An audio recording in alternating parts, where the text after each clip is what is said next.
Hi, welcome back to the President series. Now we'll discuss the second president, President John Adams. So the election of 1796 pitted George Washington's vice president, John Adams, against his Secretary of State, Thomas Jefferson.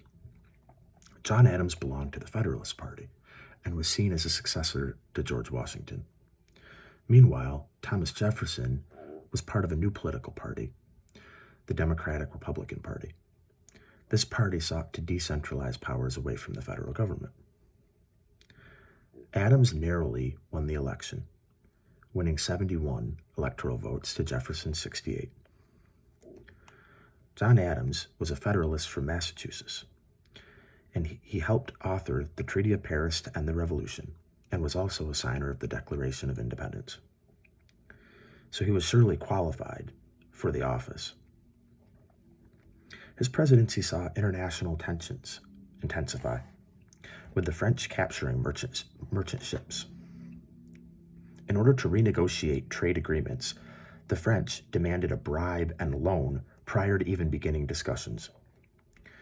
3 French diplomats, who were referred to as X, Y, and Z, with the entire episode becoming known as the XYZ affair. Although there was political pressure for Adams to declare war on France, Adams knew the military was not strong enough at the time to compete with the French, and he decided not to declare war.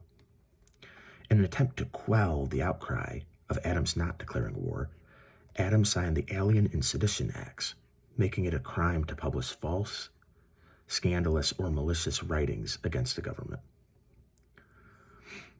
Near the end of his 4th year in office, Adams moved into what was known at the time as the Executive Mansion in Washington, D.C. This would later become known as the White House, but not for more than a century later. In the 1800 presidential election, Adams was pitted against Jefferson for a second time.